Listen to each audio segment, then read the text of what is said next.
The Prime Minister is just stepping up in Melbourne. Let's go there. With Maurice Payne, the Defence Minister. Look, Colin Wells, are going to the Prime Minister. The owner of this business, Robotic Automation. Colin, what you're demonstrating here is the power of the elements of our National Economic Plan.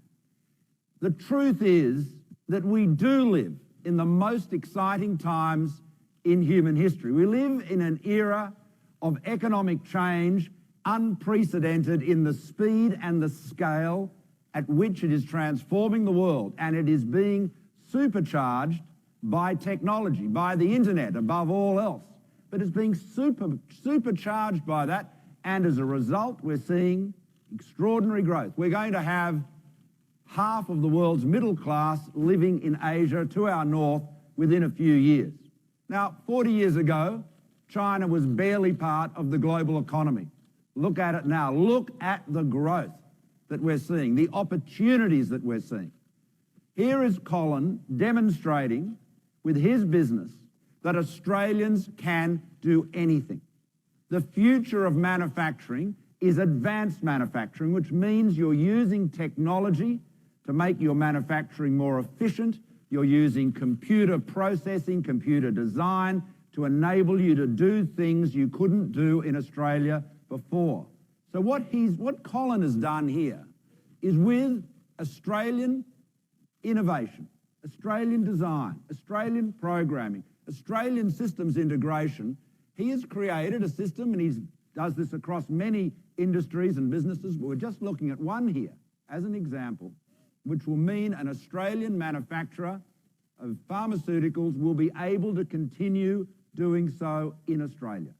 So jobs stay in Australia, and of course the technology that is being developed here can be exported around the world. You're seeing the demonstration of why our economic plan is so vital for our future. Because if we are going to seize those opportunities, if we are going to be able to do anything, if you, as Craig said, young men and women, if your future is going to be without limit, if you are going to be able to realise your dreams, whatever they may be, you need to have a strong economy.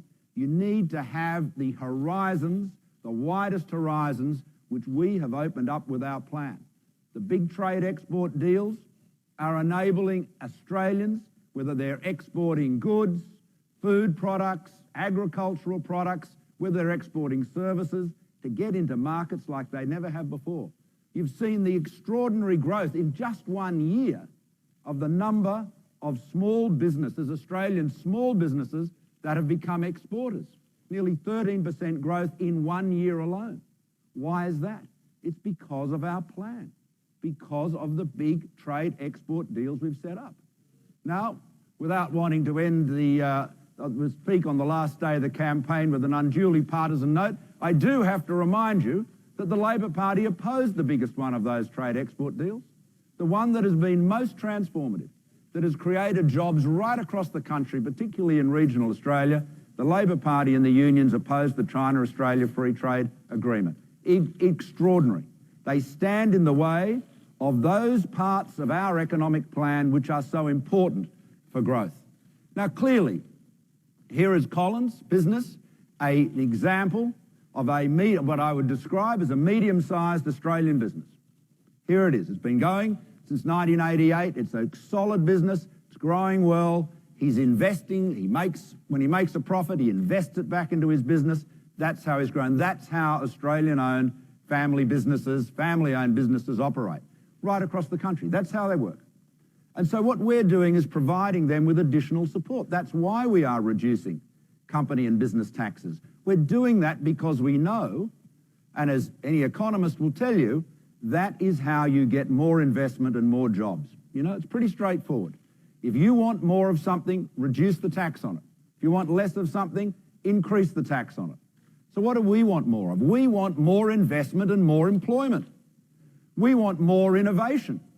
So we are providing tax incentives for innovation, we're providing tax incentives for business, and we get more innovation, we get more investment, and you get more jobs. That's why our economy is growing, even in these difficult times, faster than any G7 economy and higher than well above the OECD average. Now, there's plenty of headwinds and challenges out there. We've seen the Brexit vote. That's a big deal, believe me.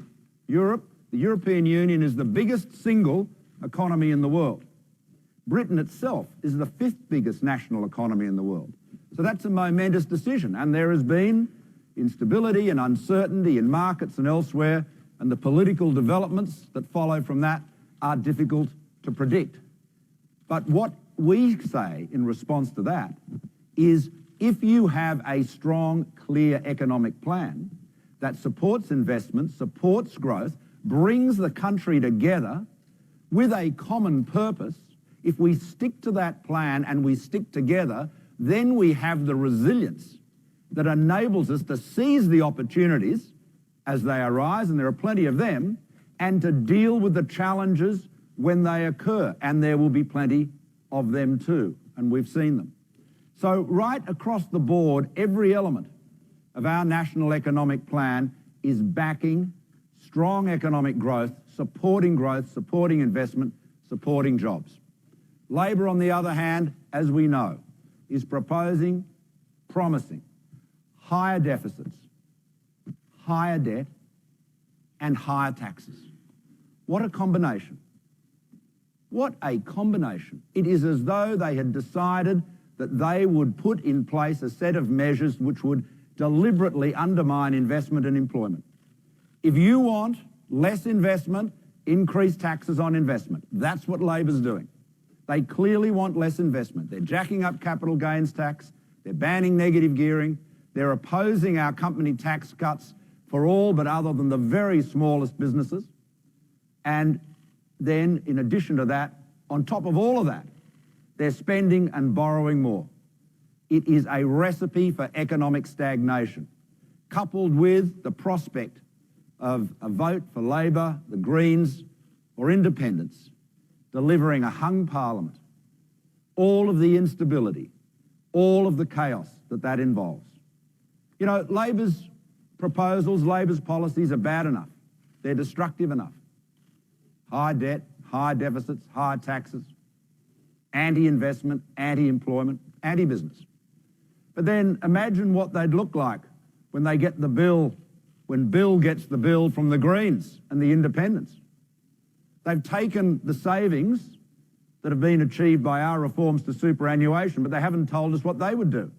What if they adopted the Greens' superannuation policies? Who knows what that uncertainty and instability would result in. The choice is very clear. Tomorrow, Australians will decide.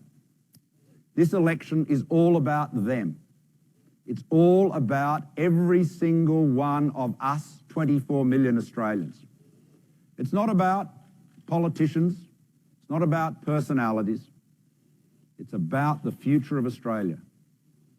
It's about whether young families can get ahead. It's about whether a young mother whose kids have got off to school and wants to work a few more days a week or wants to work full time again, whether she can find the opportunities. And in a strong economy, she will.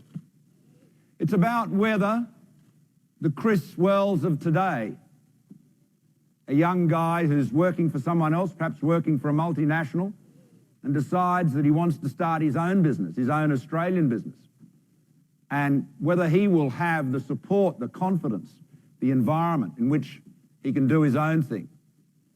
Everything is enabled by a stronger economy. It's about farmers getting better prices for their cattle. It's about tourism operators getting more tourists. Next year will be the year of Australia-China tourism. We had 1 million Chinese visitors last year. We expect to have more as a result of that. What has driven that? The China-Australia Free Trade Agreement, opposed by Labor and the unions. Where is the growth coming? We're seeing the strongest growth, pickup in growth coming right around Australia. You think of Tasmania, a state which has done it hard economically for a very long time. The optimism and the confidence there is the highest anyone has seen for a generation, if not more. And what is driving that? Our economic plan. Exports, support for business, the opportunities that a clear majority coalition government with a clear economic plan is able to deliver. So it's a very clear choice. If we vote for Liberal and National candidates, senators like Maurice Payne, candidates for the House of Representatives like Ned Manoon in Werriwa, Craig Laundy here in Reid, what will we get? If we vote in sufficient numbers to do that, we will get a stable coalition majority government, delivering on our national economic plan, which was brought together in the budget, fully costed, fully funded, clearly explained and set out and already delivering. The alternative, a vote for independence, a vote for Greens, a vote for Labor, is a vote for instability, uncertainty, chaos, higher deficits, higher debts, higher taxes. Every single one of those puts a handbrake on growth, a handbrake on job creation, a handbrake holding back the destiny, the economic security, the prosperity of 24 million Australians. So tomorrow I ask every Australian to treat their vote for the House and for the Senate as though they are the votes which determine the future of our government, that determine the future of our nation. A clear choice: growth, jobs, stability, economic leadership. The alternative: uncertainty, chaos, higher debt, higher deficits, higher taxes, less investment, fewer jobs. It's a clear choice.